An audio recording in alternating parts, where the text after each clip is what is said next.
اعوذ باللہ من الشیطان الرجیم بسم اللہ الرحمن الرحیم افرائیت من اتخذ الہہ ہواہ وأضلہ اللہ علی علم وختم علی سمعہ وقلبہ وجعل علی بصرہ غشاوۃ فمن یہدہ من بعد اللہ افلا تذکرون۔ صدق اللہ العظیم۔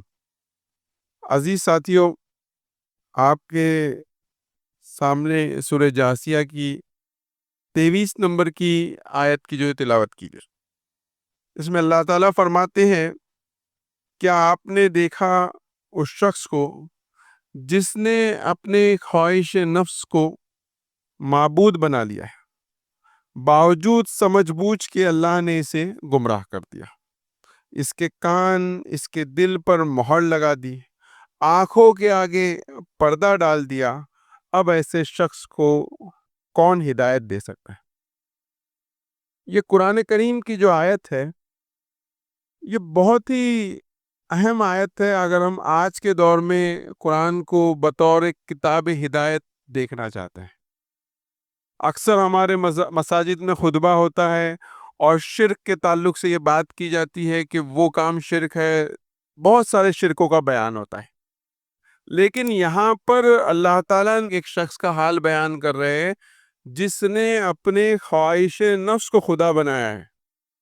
مطلب یہ ہے کہ اس کے دل سے اٹھنے والی ہر خواہش اور ہر حکم کے وہ تعمیل کرتا ہے بلا چو چرا کے، ہر خواہش، ہر ہوا کو وہ پورا کرنے کی جو ہے کوشش کرتا ہے۔ اور خواہش کہتے کسے؟ اس کی ڈیفینیشن کیا ہے؟ تو خواہش کہتے ہیں ایک بہت اسٹرانگ فیلنگ، ایک بہت گہرے جذبے کو، ایک بڑی چاہت کو کسی چیز کو حاصل کرنے کے لیے، یا کسی ایکسپیرینس کو، کسی تجربے کو حاصل کرنے کے لیے، ہے نا، اس کو ہم کہتے ہیں خواہش۔ اور خواہش کا ایک دوسری چیز یہ رہتی ہے کہ خواہش کی جب تک تکمیل نہ ہو جائے، انسان کے اندر ایک بے چینی طاری رہتی جب تک کہ وہ اپنی خواہش کو پورا نہ کر لے۔ اس چیز کو جو ہے ہم خواہش کہتے ہیں۔ آج قرآن کی جو آیت اس میں ورڈ استعمال ہوا ہے، وہ ورڈ استعمال ہوا ہے ہوا۔ دوسری جگہ قرآن اللہ تعالیٰ فرماتے ہیں فَأُمُّهُ حَاوِيَةٌ، کہ ان کو جو حاویہ میں ڈالا جائے گا۔ یہاں پر ہوا سے مراد خواہش نفس، نچلی خواہشات، اعلیٰ خواہشات نہیں، نچلی خواہشات۔ اور جہنم کو بھی قرآن نے حاویہ کہا، ایک نچلی جگہ۔ اور جنت کیا ہے؟ ایک بہت اونچا مقام ہے۔ اگر آپ ایک چڑھان پہ ہو اور نیچے جانا ہے تو ایفرٹ لگانا ہے کیا؟ آٹومیٹیکلی انسان کیا ہوگا؟ سرکتے ہوئے جائے گا۔ تو جہنم میں جانے کے لیے کوئی ایفرٹ کی ضرورت نہیں، آپ کچھ مت کیجئے، آپ زندگی کے اندر کوئی چیز مت کیجئے، آپ جہنم میں پہنچ جائیں۔ اسی لیے قرآن نے کہا وَالْعَصْرِ إِنَّ الْإِنسَانَ لَفِي خُسْرٍ، کہ ہر انسان خسارے میں ہے۔ ہر انسان جو کوشش نہیں کر رہا وہ جہنم کی طرف روا دوا ہے۔ لیکن اگر جنت کی طرف جرنی کرنی ہے تو جنت اونچائی کے مقام پر ہے، اس کے اندر ایفرٹ ہے، اس کے اندر کوشش ہے، اس کے اندر اسٹرگل ہے، اس کے اندر ہرڈلز ہے، بہت ساری چیزوں کو آپ کو پھلانگتے ہوئے جنت میں کیا ہے؟ پہنچنا ہے۔ تو یہ جو خواہشات ہے، جس کو قرآن نے کہا کہ کچھ لوگوں نے اپنی نفسانی خواہشات کو خدا بنا لیا ہے، تو یہ خواہشات کیسی ہوتی ہے؟ ان خواہشات کا استعمال دور جدید کے اندر انسان کو راہ حق سے بھٹکانے کے لیے کس طرح کیا جا رہا ہے، یہ تمام چیزوں کو انشاءاللہ ہم اگلے کچھ وقتوں میں سمجھنے کی جو ہے کوشش کریں گے۔ آج آپ میڈیا کو دیکھیے، کوئی چیز اگر ان کو بیچنی ہے تو وہ آپ کے اندر کس چیز کو پیدا کرتے؟ وہ آپ سے کہتے خریدو، وہ اس کی خواہش آپ کے اندر کیا کرتے؟ پیدا کرتے ہیں۔ مطلب یہ جتنا مارکیٹ، یہ دنیا جس کو بازار بنا کے رکھا گیا ہے نا، اس کے اندر جو چیز بیچی جاتی ہے اصل میں وہ چیز نہیں بیچی جاتی، بلکہ خواہشات ہے جس کو آپ کو کیا کیا جاتا ہے؟ بیچا جاتا ہے۔ آج ہم دیکھتے ہیں کہ ایک ایسی چیز جس کی انسان کو ضرورت نہیں ہوتی، لیکن اس کی بھی خواہش اس کے اندر کیا کی جا رہی ہے؟ پیدا کی جا رہی ہے۔ بالکل بھی ضرورت نہیں ہے اس کو، بلکہ ایسی چیزوں کی بھی انسان میں خواہش پیدا کر کے ان کے ٹرینڈ سیٹ کیے جاتے ہیں جو انسان کو تکلیف دیتی ہے۔ ایگزامپل کے طور پہ سمجھیے کہ بھئی ایک ٹائٹ جینز ہے جو پہننے کے نتیجے میں آپ کو بیٹھنے میں تکلیف ہے، آپ صحیح سے چل نہیں سکتے، آپ ڈسکمفرٹ کو فیل کرتے ہیں، لیکن اس کا ٹرینڈ سیٹ کر کے پورے عالم کے اندر ٹائٹ جینز کیا ہوتی ہے؟ بیچی جاتی ہے، حالانکہ اس کی خواہش آپ کے اندر پیدا نہیں ہونی چاہیے، جو چیز آپ کو کیا دے رہی ہے، تکلیف دے رہی ہے۔ تو یہ جو خواہش نفس ہے، جس کے ذریعے سے یہ پورا بازار، یہ پورا مارکیٹ پلیس رن کیا جا رہا ہے، جس کے اندر خواہشات کا ٹرینڈ سیٹ کیا جا رہا ہے، ہم اس کے اوپر کبھی غور و فکر نہیں کرتے، بلکہ معاملہ یہ ہے کہ اگر ہم خواہشات پہ غور کریں تو اللہ تعالیٰ نے انسانی زندگی کے اندر ایک انجن لگایا ہے جس سے زندگی آگے بڑھتی ہے، چلتی ہے، اور وہ انسانی زندگی کا انجن کیا ہے؟ اس کی خواہشات ہے۔ کوئی انسان ایسا نہیں ہے جو خواہشات سے پاک ہے، اور جن جن لوگوں نے اس بات کی کوشش کی ہے کہ اپنے آپ کو خواہشات سے پاک کیے، وہ کسی بھی طریقے سے کامیاب نہیں رہے۔ بہت سارے لوگ بدھزم میں کہتا ہے کہ انسان کے اندر تمام جو تکلیف کا باعث اس کی خواہشات ہے، اگر وہ خواہشات کو ختم کرے تو ختم ہو جائے گا۔ آپ دیکھیے، یہ کوشش انہوں نے کی لیکن وہ اس میں کامیاب نہیں ہے، کیونکہ اللہ تعالیٰ نے انسانی فطرت کے اندر خواہشات کو کیا کیا ہے؟ رکھا ہے۔ اور جب اللہ تعالیٰ نے کوئی چیز فطرت میں رکھی ہے، اور جو کوئی بھی فطرت سے لڑے گا وہ کیا ہو جائے گا؟ ناکام ہو جائے گا۔ اسی طریقے سے آپ دیکھیے عیسائی مذہب کے اندر خواہشات کے خلاف جو فطرت، ہماری فطری جنسی ضروریات ہے، اس کے خلاف رہبانیت انہوں نے کھڑا کیا، اور پھر اس کے اوپر لوگوں نے والیومز کے والیومز لکھے ہیں کہ رہبانیت کے نتیجے میں کلیسا کے اندر کس طرح کی جنسی بے روی کا وہ لوگ جو ہے شکار ہوئے۔ تو کہنے کا منشا یہ ہے کہ خواہش جو ہے انسان کے اندر ایک ایسنشل چیز ہے، ہر انسان میں موجود ہے، اور ہر انسان اس سے آزاد نہیں ہو سکتا۔ تو ہم اس کے ساتھ ڈیل کیسا کریں؟ ہے ہمارے اندر موجود، تو اللہ تعالیٰ نے ہم کو قرآن میں ہدایت بھی دی ہوگی، سمجھایا بھی ہوگا کہ ان خواہشات کے ساتھ ہم کیسے ڈیل کر سکتے ہیں۔ تو اس لیے بھی یہ ٹاپک کو سمجھنا ضروری ہے۔ کسی عالم نے بڑی پیاری بات کہی، اکثر ہم کہتے کہ مجھے اپنے آپ کو سمجھنا ہے، تو انہوں نے کہا کہ انسان کو یہ کرنا چاہیے، بنا سوچے سمجھے اپنی ٹاپ 3 خواہشات کو پیپر پہ لکھ لے، کہ اس کے ٹاپ 3 خواہشات آج کے دن میں، اس لمحے آپ کی 3 بڑی خواہشات کیا ہے۔ اگر آپ کی جو 3 بڑی خواہشات ہیں وہی آپ کی پرسنالٹی کا، وہی آپ کے کیریکٹر کا، وہی آپ کا کل ہے، تو انسان کو ڈیفائن کرنے والی چیز بھی کیا ہے؟ اس کی خواہش ہے۔ اسی طریقے سے ہم اکثر یہاں پر بات ہوتی ہے تزکیہ نفس کے حوالے سے، کہ اپنے نفس کو کیا کریں؟ پاکیزہ کریں، یا تطہیر قلب کے حوالے سے بات ہوتی ہے، تطہیر کرنا، طہارت دینا، قلب کو پاک کرنا۔ تو تزکیہ نفس اور تطہیر قلب دراصل میں کیا ہے؟ تطہیر قلب یا تزکیہ نفس دراصل میں کیا ہے؟ یہ تطہیر خواہشات ہے، اپنے خواہشات میں پاکیزہ ہو جانا۔ جب تک کہ ہماری خواہشات پاکیزہ نہیں ہو رہی، ہماری خواہشات کا مقام کیا ہے؟ ہمارا قلب ہے۔ اگر ہمارے قلب کی خواہشات پاکیزہ ہو جا رہی ہے، اس کا مطلب ہمارا دل کیا ہو رہا ہے؟ پاک ہو رہا ہے۔ دیکھیں، اسی لیے کہتے ہیں کہ نیکی کرنے اور نیک ہونے میں کیا فرق ہے؟ نیکی کرنا تو یہ ہے کہ انسان، منافق بھی تھے جو نماز پڑھ رہے تھے، کسی سماجی دباؤ میں آ کے بھی انسان کوئی انفاق کر دیتا ہے، لیکن یہ سارے جو نیکی کرنے کے جو بھی انسان کے اندر داعیات، جو بھی ریزنز، جو بھی موٹیویشنز ہوتے ہیں، وہ بہت سارے ہوتے ہیں، لیکن اس سے نیکی تو کر لیتا ہے لیکن انسان نیک نہیں ہو جاتا۔ نیک ہونے کا مطلب یہ ہے کہ آپ کے اندر نیک کام کرنے کے جذبات یا خواہشات کیا ہو جائے؟ پا جائے، آپ کے اندر سے نیکی کرنے کی خواہش پیدا ہے۔ امام غزالی رحمت اللہ علیہ کہتے ہیں کہ اخلاق اور کردار یہ ہے کہ جو کام انسان اسپونٹینیسلی کرے۔ ایک تو یہ کہ انسان اللہ کی راہ میں خرچ کرتا ہے، سوچ سمجھ کے کرتا ہے، اور دوسرا یہ ہے کہ کوئی ضرورت مند اس کے سامنے آئے تو وہ اس کی ضرورت کو پورا کرے بنا سوچے سمجھے۔ یہ اس کے اخلاق، یہ اس کے کیریکٹر کا بیان ہے۔ تو وہ انسان کیا ہے؟ جو اسپونٹینیسلی کرے، دل کے اکساہٹ پہ کرے، اس کے دل سے نیکی کا جذبہ پیدا ہو، اس کے دل میں نیکی کی خواہش ہو، تو وہ انسان کیا نیک ہے؟ وہ نیکی نہیں کرا، وہ انسان کیا ہے؟ نیک ہے۔ تو یہاں پر قرآن ہم کو جو ہدایت دیتا ہے، قرآن یہ نہیں کہتا ہے کہ اپنی خواہشات کو کیا کر دو؟ ختم کر دو۔ قرآن کی یہ ہدایت نہیں ہے۔ اللہ تعالیٰ قرآن میں فرماتے ہیں کہ ظالم تو وہ لوگ ہیں جو اپنے خواہشات نفس کی پیروی کرتے ہیں بغیر علم کے۔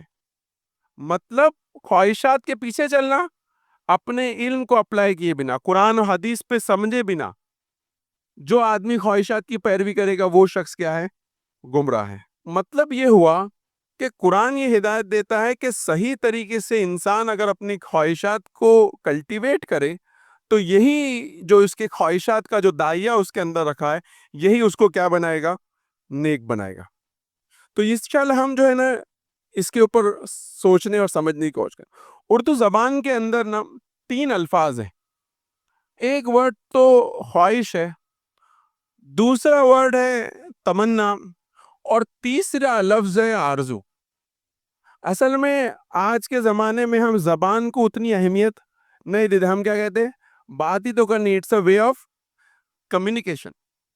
ہاں it's a way of communication, لیکن کس کے ساتھ؟ ہم اپنے ساتھ بھی اگر بات کرنا چاہتے تو ہم کیا ہے؟ زبان کے محتاج ہیں. آپ اپنے وہ خیال کو، وہ اپنے جذبات کو، وہ اپنے عمل کو بیان نہیں کر سکتے جس کے لیے آپ کے پاس الفاظ موجود نہیں. تو یہ 3 جو الفاظ ہے یہ ہم کو بہت بہترین انداز میں گائیڈ کرتے ہیں کہ خواہش کیا ہے، تمنا کیا ہے، آرزو کیا ہے. تینوں الفاظ سیم نہیں. ہم کو معلوم ہے تینوں الفاظ سیم نہیں.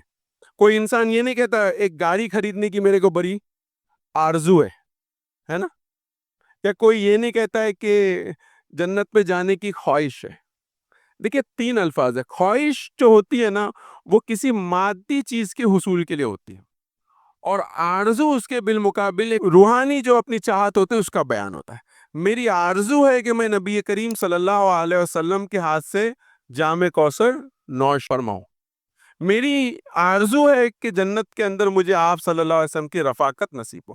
تو آرزو اپنے آپ میں ایک روحانی اور اسپریچول ڈائمنشن رکھتی ہے، خواہش اپنے آپ میں ایک مادی ڈائمنشن رکھتی. اور اس دونوں کے بیچ میں ایک چیز ہے، وہ ہے تمنا.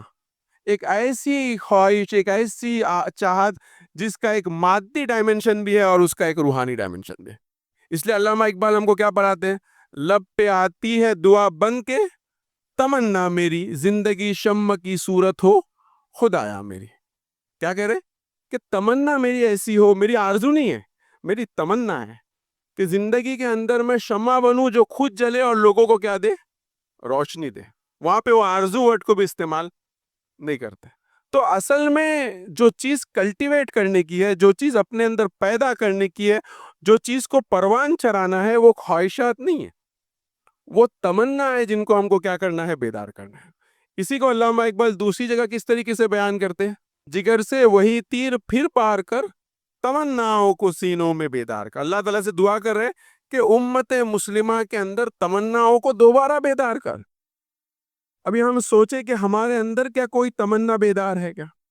ایک بہت بڑے اسکالر نے کہا کہ امت مسلمہ پہ جو زوال کے اسباب ہے اس کے اندر جو 3 بڑے اسباب ہے اس میں سے ایک سبب وہ اس طریقے سے بیان کرتے ہیں کہ امت مسلمہ یا مسلمان اس دنیا سے اس کی معروض، اس کی عرض، اس کی خواہش، اس کی تمنا کیا ہے وہ اس کو بیان نہیں کر پا رہا. مطلب ہم اس دنیا میں ہیں تو مسلمانوں کے اندر 2 کیٹیگری آف پیپل ہیں. ایک جو خالصتاً دنیا چاہتے ہیں، اور کچھ لوگ ہیں جو خالصتاً آخرت چاہتے ہیں. جو آخرت چاہتے ہیں ان سے پوچھا جائے کہ دنیا میں آپ کی تمنا کیا ہے تو وہ اس کو بیان نہیں کر سکتے. دنیا میں ان کی معروض کیا ہے، چاہت، عرض، گزارش کیا ہے، دنیا سے کیا چاہتے ہیں اس کو بیان نہیں کر سکتے. اور دوسرا طبقہ وہ ہے جو پوری طریقے سے دنیا دار ہے، جنہوں نے آخرت کو پس پوش ڈال رکھا ہے، ان کی آخرت کے بارے میں کوئی چاہت نہیں. اور یہی جو ہمارا خواہشات کے باب میں یا تمنا کے باب میں ہماری یہی مسٹیک ہے جس کی وجہ سے ہمارے زوال کا سبب ہے. تو یہ جو خواہشات جس کو ہم ہر دن میڈیا کے اندر ہر دن صبح اٹھ کے ایک نئی خواہش ہمارے اندر پیدا ہوتی ہے، ایک نئی امنگ، نئی کوئی چیز کو حاصل کرنے کی ہم چاہت رکھتے ہیں. اصل چیز یہ ہے کہ ہم اپنا سیلف انٹروسپیکشن کریں. کیا واقعی میں کوئی ایک ایسی تمنا ہمارے اندر موجود ہے جس کے لیے ہم سینکڑوں خواہشات کو قربان کرنے کے لیے تیار ہیں؟ یہ جملے کو میں دہرانا چاہتا ہوں کہ کیا ہمارے اندر کوئی ایک ایسی تمنا موجود ہے جس کے لیے ہم سینکڑوں خواہشات کو قربان کرنے تیار ہیں؟ ایسی چاہت جس میں دنیا کا بھی فائدہ ہے، آخرت کا بھی فائدہ ہے. سب سے بہترین دعا جو قرآن مجید نے سکھائی ہم کو، کیا سکھائی؟ جو کہا کہ حج کے موقع پر یہ دعا مانگو، ربنا آتنا فی الدنیا حسنۃ وفی الآخرۃ حسنہ، کہ اللہ تو ہم کو دنیا میں بھی خیر اور بھلائی دے اور آخرت میں بھی خیر اور بھلائی. اور مفسرین لکھتے کہ دنیا کی خیر اور بھلائی کیا ہے؟ دنیا کی خیر و بھلائی ایسا خیر ہے جو دنیا میں بھی فائدہ دے اور جو آخرت میں بھی کیا دے؟ فائدہ دے. لیکن ہم غور کریں کہ واقعی میں ہمارے اندر ایسی کوئی تمنا یا خواہش ہے؟ بلکہ ہمارا معاملہ تو کیسا ہے کہ جو نچلے درجے کی خواہشات، جس کو قرآن نے حاویہ کہا، اور وہ حاویہ کے ہم منصب ورڈ ہوا کہا خواہشات کو، اور جہنم کو حاویہ کہا، اسی طریقے کی خواہشات میں ہم کیا ہے؟ مبتلا ہے. نبی کریم صلی اللہ علیہ وسلم کی بڑی پیاری مثال ہے. آپ صلی اللہ علیہ وسلم کا طریقہ کار دیکھیے کہ ایک بار صحابہ اکرام بیٹھے ہوئے تھے تو آپ صلی اللہ علیہ وسلم نے کیا کیا؟ مربع بنایا، اسکوائر بنایا، اور کہا کہ یہ کیا ہے؟ موت ہے جو انسان کو گھیرے میں لی ہوئے. کوئی انسان ہے جو کہے کہ میں مرنے نہیں والا؟ پھر ایک لمبی لکیر کھینچی جو اس مربع سے باہر نکل رہی تھی، اور پھر کہا یہ انسان کی کیا ہے؟ خواہشات ہے نا. جو انسان کو معلوم ہے کہ اس کے پاس اتنا وقت ہے بھی نہیں، لیکن ان خواہشات کے پیچھے کیا ہو رہا ہے؟ دورہ چلا جا رہا ہے. پھر کچھ آڑی لکیریں کھینچی اور کہا کہ یہ زندگی میں آنے والے اس کے ہرڈلز ہیں. تو یہ خواہشات کا معاملہ ہے ہمارا، کہ ہزاروں خواہشیں ایسی کہ ہر خواہش پہ دم نکلے میرے ارماں پھر بھی بہت ہی کم نکلے. مطلب ہم ہزاروں خواہشات اپنی زندگی میں پوری کرتے، ایک خواہش پوری ہو گئی تو ہم دوسری خواہش کے پیچھے نکلتے. اس کو اگر آپ تھوڑا سا یوٹیوب پہ جا کے اور گوگل پہ جائیں گے تو آپ کو ایک چیز سمجھ میں آئے گی کہ ہیڈونک ڈیزائرز کہتے ہیں اس کو. کہ انسان سوچتا ہے کہ میں تھوڑا سا اگر معیار زندگی کو بلند کر لوں تو میری زندگی میں کیا آ جائیں گی؟ خوشی آ جائیں گی. تھوڑا پیسہ زیادہ کما لوں تو میری زندگی میں کیا آ جائیں گی؟ خوشی آ جائیں گی. تھوڑی اور محنت کر لوں تو کیا ہو جائے گا؟ لیکن یہ سب کرنے کے باوجود بھی اس کی زندگی میں خوشی میں، اور اس کی زندگی میں سیٹسفیکشن میں، اس کی زندگی میں اطمینان میں کوئی چینج نہیں آتا. یہ ایک سائیکل ہے جو چکی کے اندر انسان کیا پہلے سلو دوڑ رہا تھا دنیا میں، پھر تیز دوڑتا ہے، پھر اور تیز دوڑتا ہے، اس امید کے ساتھ کہ وہ کچھ نہ کچھ اس کی زندگی میں کیا پیدا کریں گے؟ خیر اور اطمینان پیدا کریں گے. اور اس ڈیزائر کے باب میں کنفیوژن بھی ہے جو ہمارے اندر پیدا کیا جاتا ہے کہ ایک تو خواہشات ہے اور دوسری کیا ہے؟ ضروریات ہے. ان دونوں کا بھی ڈسٹنکشن ہم کر نہیں پاتے. کیا چیز ضرورت ہے اور کیا چیز خواہش ہے؟ آپ کو معلوم ہوگا کہ جو بندے کا ملینز آف ویو ہے، اس نے خالی ایک سمپل سے آئیڈیا کو اٹھایا کہ جو بھی چیزیں ایڈورٹائزمنٹ کے اندر آپ کی ضرورت بول کے بیچی جا رہی ہے، اس نے اس کا بتایا کہ اس کا آلریڈی سمپل سا کیا ہے، آپ دوسری چیز سے بھی اپنی ضرورت کو کیا کر سکتے؟ پورا کر سکتے. وہ چیز خریدنے کی آپ کو ضرورت نہیں ہے. تو میڈیا کے اندر ہر چیز کو آپ کی ضرورت بول کے کیا جا رہا ہے؟ نیڈ بول کے بیچا جا رہا ہے. اور ہم کبھی ڈسٹنگوش نہیں کر پاتے کیا واقعی میں یہ ہماری نیڈ ہے کہ یہ ہماری کیا ہے؟ ڈیزائر. نتیجہ یہ ہوتا ہے کہ ہر لگژری آئٹم کو بھی لوگ کیا بول رہے ہیں؟ یہ تو کیا ہے؟ ہماری ضرورت ہے. اور ضرورت کیا چیز ہے؟ ضرورت تمام انسانوں کی کامن ہے کہ ان کو ایک گھر ملے، ان کو 2 وقت کی روٹی ملے، پہننے کو اچھا کپڑا ملے. یہ انسان کی کیا ہے؟ ضرورت ہے. اور اگر حدیث کے باب میں دیکھیں تو آپ نے فرمایا کہ ایک انسان کے لیے نعمت کے لیے یہی کافی کہ اس کے لیے گھر میں ایک دن کا اناج موجود ہو. تو ضروریات کیا یہ سطح ہے. لیکن آج لگژری کو بھی کیا جا رہا ہے؟ ضرورت بول کے بیچا جا رہا ہے. آپ کو تعجب ہوگا کہ فقہ کے اندر سینکڑوں سال پہلے مسلم علماء نے اس پہ بحث کی ہے کہ انسان کی ضروریات کیا ہے، اس کے حاجیات کیا ہے، اور تحسینات کیا ہے. ان چیزوں میں ڈسٹنگوش کیا ہے. لیکن مسئلہ یہ ہے کہ ہمارے علم سے ہمارا تعلق کیا ہو گیا؟ کمزور ہو گیا. اور آج ہم کو کیا ہے؟ اس میڈیا کے ذریعے کنفیوز کیا جا رہا ہے، اور ہم کو بہت ساری چیزوں کو جو ضروریات بول کے بیچا جا رہا ہے. ایک دوسری چیز جو میں آپ سے ڈسکس کرنا چاہتا ہوں وہ یہ ہے کہ یہ خواہشات انسان کے اندر پیدا کیسی ہوتی ہے. سائیکالوجی میں اس کے اندر بھی ریسرچ ہوئی ہے کہ انسان کے اندر یہ خواہشات کیسے پیدا ہوتی ہے. تو خواہشات کے بارے میں جو سب سے آتھینٹک جو ریسرچ ہے وہ یہ کہتی ہے کہ کوئی بھی انسانی خواہش خود اس کی اپنی نہیں ہوتی. اس کو کہتے ہیں mimetic theory of desire. Mimetic theory of desire مطلب ہم لوگ نے میمیکری ورڈ سنا ہے، دوسرے کو کاپی کرنا، دوسرے کو دیکھ کے مروب ہو جانا، دوسرے کو دیکھ کے اس کی چیز کو چاہنا.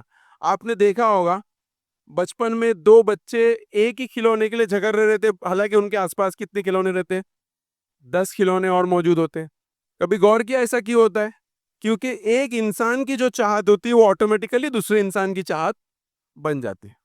تو یہ جو ڈیزائر کا بزنس ہے یہ کیسے کریٹ کیا؟ ٹرینڈ کیسے سیٹ ہوتے؟ ٹرینڈ ایسے ہی سیٹ ہوتے کہ کچھ لوگوں کی چاہت ہے جس کو ہم اپنی چاہت سمجھتے ہیں، اور ہم یہ سمجھ نہیں پاتے کہ جو بھی چیز ہم چاہ رہے ہیں اس کے پیچھے کا اصل ریزن یہ کہ کچھ اور لوگ بھی اس کو کیا کر رہے ہیں، چاہ رہے ہیں۔ تو سب سے پہلا اسٹیپ یہ ہے کہ یہ جو ٹرینڈ کا، یہ جو کلچر سے باہر نکلنے کا جو سب سے پہلا اسٹیپ ہے کہ وہ یہ بات کو ذہن میں ڈالیے کہ آپ کی کوئی خواہش آپ کی پرسنل نہیں ہے، یہ تو ایک ٹرینڈ ہے جو لوگوں کو آپ کیا کر رہے ہو، کاپی کر رہے ہو۔ انسان کی اصل خواہش، اس کی اصل جو فطرت میں رکھی ہوئی خواہش ہے، قرآن نے کیا کہا، تطمئن القلوب بذکر اللہ، کہ انسان کی اصل خواہش جو چیز سے اس کو اطمینان حاصل ہوتا ہے وہ اللہ کا ذکر اور اللہ کی یاد ہے۔ اصل یرننگ جو ہے آپ کے قلب کی وہ ذکر الہی ہے۔ آپ کی یرننگ کوئی چیز کو چاہنا نہیں ہے، بلکہ یہ ہوتا ہے کہ اسی لیے قرآن نے دوسرے کونوا مع الصادقین، کہ آپ سچوں کے ساتھ ہو جاؤ، تم نیکوکاروں کے ساتھ ہو جاؤ، تاکہ اگر تم نیک لوگوں کے ساتھ اٹھو بیٹھو گے تو آپ کے اندر نیکی کرنے کی خواہش کیا ہوگی، پیدا ہوگی۔ آپ دنیا داروں میں اٹھو گے بیٹھو گے تو آپ کے اندر پیسہ کمانے کی، دنیا کمانے کی خواہش کیا ہوگی، پروان چڑھے گی۔ تو یہ ہم کو جو ہے مائمیٹک تھیوری آف ڈیزائر ایک بہت امپورٹنٹ انفارمیشن دیتی ہے کہ ہم اپنے ڈیزائر سے اتنا اٹیچ نہ، یہ کوئی ہماری پرسنل ڈیزائر نہیں ہے، جو دنیا چاہیں گی آٹومیٹک ہمارے دل میں بھی آئے گا۔ تو اس سے ہم کو جو ہے بچنے کی جو ہے ضرورت ہے۔ آخر میں قرآن جو چیز کہتا ہے وہ یہ، اور بالکل کلیئرلی کہتا ہے کہ ایسا نہیں کہ اللہ یہ کہہ رہا ہے کہ دنیا کی ساری خواہشات بری ہے اور اس سے آپ کو مکمل طور پر کیا کرنا چاہیے، بچنا چاہیے، بلکہ قرآن کہتا ہے کہ وہ کون ہے جو اللہ کی پیدا کی ہوئی زینتوں کو لوگوں پہ کیا کرتا ہے، حرام قرار دیتا ہے۔ مطلب اللہ نہیں چاہتا کہ تم جو چیز چاہ رہے ہو وہ بری ہے اور اس کو مت چاہو، بلکہ اللہ کہتے ہیں، آگے فرماتے ہیں، قُلِ الَّذِينَ آمَنُوا فِي حَيَاةِ الدُّنْيَا خَالِصَةً یوم القیامہ، یہ نعمتیں، یہ دنیا کی چیزیں ہم نے دنیا میں مومنین کے لیے رکھی ہے اور آخرت میں خاص کر کے کیا ہے، مومنین کے لیے۔ مطلب ایسا نہیں کہ آپ کو اس سے پورے طریقے سے اجتناب کرنا ہے۔ اصل چیز جو قرآن چاہتا ہے، دوسری جگہ پہ سورہ قصص میں اللہ تعالیٰ فرماتے ہیں کہ جو کچھ اللہ نے تم کو دے رکھا ہے، جو کچھ بھی نعمتیں، جو کچھ بھی بلیسنگ، جو کچھ بھی مال دولت اولاد، جو کچھ بھی چیزیں دنیا میں دی ہے، اس سے آخرت خریدو اور دنیا میں اپنے نصیب کو مت بھولو۔ آخرت خریدو مطلب کیا، کہ جو مال دیا ہے اس کو لوگوں پہ خرچ کرو اور نیکیاں کماؤ۔ اگر علم دیا ہے لوگوں میں ڈسٹریبیوٹ کرو، اس سے نیکیاں کماؤ۔ اگر اولاد دی ہے تو اولاد کو نیک بناؤ، اس سے نیکیاں کرو، اور دنیا میں اپنے حصے کو مت بھولو، کہ یہ مال سے تم بھی فائدہ اٹھاؤ، یہ بچوں کو دیکھ کر تم بھی خوش ہو، اس سے اللہ تعالیٰ تم کو روک نہیں۔ اور آگے فرما کہ احسان کرو لوگوں پر جیسے اللہ نے تم پر کیا کیا ہے، احسان کیا ہے۔ تو یہ طریقہ ہے اپنے ڈیزائرز کو، اپنے دنیا کو برتنے کا۔ آخر میں میں چاہتا ہوں کہ ہم لوگ اس پہ بھی سوچیں کہ وہ کون سی ڈیزائرز ہم اپنے اندر، یا کون سی تمنائیں ہم اپنے اندر پیدا کریں جو ہم کو جو ہے اللہ کے قریب کرے۔ ہم لوگ کبھی اس پہ سوچتے نہیں ہیں۔ ایک تمنا تو یہ ہو سکتی ہے جو حضرت عبداللہ بن عمر کی تھی، کہ میں اپنی زندگی کو ہو بہو نبی کریم صلی اللہ علیہ وسلم کے طریقے پہ گزاروں، کاپی کیٹ انداز میں گزارو، ہر سنت کو آپ صلی اللہ علیہ وسلم کی کیا کرو، فالو کرو۔ کیا ہمارے اندر اس طریقے سے تمنا پیدا ہو رہی کہ ہم اس پہ سینکڑوں خواہشات کو قربان کر دیں؟ ایک تمنا تو یہ بھی ہو سکتی ہے کہ اللہ تعالیٰ ہی ہمارا محبوب، مقصود، مرجع، ہمارا پورا سامنے اللہ تعالیٰ ہر وقت موجود رہے، اس لیول پہ اللہ تعالیٰ سے ہمارے اندر محبت پیدا ہو۔ کیا یہ تمنا ہم نے کبھی کلٹیویٹ کی ہے؟ کبھی ہمارے دل میں یہ تمنا آتی ہے کہ بھائی میں صحت کو اس طرح رکھوں کہ میں 80 سال تک کی عمر کے اندر اللہ تعالیٰ کا سجدہ جو ہے پورے احسن طریقے سے کیا کر سکوں، ادا کر سکوں؟ آج دیکھیے، آج انڈیا کے اندر بہت ساری کمیونٹیز رہتی ہے، سب سے خراب حالت ہماری کمیونٹی کی ہیلتھ کے معاملے میں۔ کارڈیاک کا معاملہ لیجئے، دوسرے معاملات لے لیجئے، ہماری کمیونٹی کی حالت، کیونکہ ہمارے اندر یہ تمنا ہی نہیں کہ ہم آپ اللہ تعالیٰ کی عبادت جو ہے کمال کے طریقے پہ کیا کریں، ادا کریں۔ یہ تمنا ہی نہیں کہ ہم 80 سال تک اللہ تعالیٰ کی کیا کریں، عبادت کریں۔ آج جاپان کے بارے میں فگر آیا کہ جاپان میں 1 لاکھ لوگوں کی عمر 100 سال سے زیادہ ہے اور وہ اچھی زندگی گزار رہے ہیں، لیکن ہمارے اندر وہ تمنا جو ہے پیدا نہیں ہوتی۔ آخر میں آپ کو ایک ایگزامپل دے کے اپنی بات کو جو ہے مکمل کروں گا تمنا کے باب کے اندر، کہ نیو یارک کے اندر بھی الیکشن چالو ہے، اور زہران ممدانی کر کے ایک کینڈیڈیٹ ہے۔ یہ کینڈیڈیٹ کچھ سال پہلے امریکہ میں آیا، وہاں کا سٹیزن بنا، اور اب وہاں پہ وہ الیکشن لڑ رہا ہے، اور بہت چانسز ہے کہ وہ الیکشن کیا ہو جائے گا، جیت جائے گا، بہت امید ہے کہ الیکشن جیت جائے گا۔ اور وہاں پر وہ جو لڑائی لڑ رہا ہے، انصاف کی جو لڑائی لڑ رہے زوران ممدانی، بہت بڑے بڑے پولیٹیشین بھی وہ لڑائی کو لڑنے کی طاقت نہیں رکھتے، اور وہ ایکسپلیسٹلی وہ حق بات کو کیا کر رہے، بیان کر رہے۔ اس کا تعلق خواہشات اور تمنا سے کیسا ہے؟ آپ دیکھیے کہ ان کے جو والد ہیں محمود ممدانی، انہوں نے ایک کتاب لکھی 2001 کے سپٹمبر 11 کے سانحے کے بعد کہ گڈ مسلم اور بیڈ مسلم کیا ہوتا ہے، اور اس کے اندر انہوں نے جو تشریح کی ہے وہ یہ ہے کہ برا مسلم وہ ہوتا ہے جو انصاف کے لیے کھڑا نہیں ہوتا ہے نا، اور اچھا مسلم وہ ہوتا ہے جو انصاف اور حق بات کے لیے کیا ہوتا ہے، کھڑا ہوتا ہے۔ انہوں نے ایک کتاب لکھی اور اپنی تمنا کا اور اپنی خواہشات کا جو ہے اظہار کیا، اور کہیں نہ کہیں انہوں نے اپنے بچے پہ بھی کیا کیا، کام کیا زوران کے اوپر۔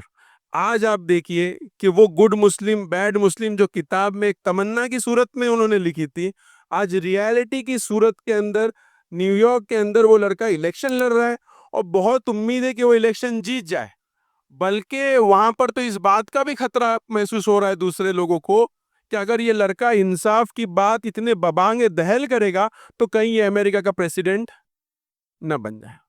تو تمناؤں کو سینوں میں اگر ہم بیدار کرتے ہیں، اپنی تمناؤں کو اپنے بچوں کو لے کر بیدار کرتے ہیں کہ یہ کچھ بڑے بنیں گے، تو یقین مانیے کہ یہ بڑے بنیں گے۔ اور اگر ہماری تمنا ہمارے بچوں کو لے کے ہے کہ یہ 2 وقت کی روزی روٹی کمائیں گے، تو آپ کے بچے 2 وقت کی کیا کمائیں گے، روزی روٹی کمائیں گے۔ تو بڑی تمناؤں کو پیدا کریں، چھوٹی خواہشات کو چھوڑ دیں، اور جو میں نے آپ سے کہا کہ تمنا وہ چیز ہے جس کے لیے سینکڑوں خواہشات کو کیا کیا جا سکتا ہے، قربان کیا جائے۔ اور خواہشات کیا ہے؟ خواہشات جو ہے مادی انسان کی چاہت جو ہے مادی چیزوں کو لے کر وہ ہے۔ اللہ تعالیٰ سے دعا ہے کہنے سننے سے عمل کرنے کی توفیق دے۔ السلام علیکم۔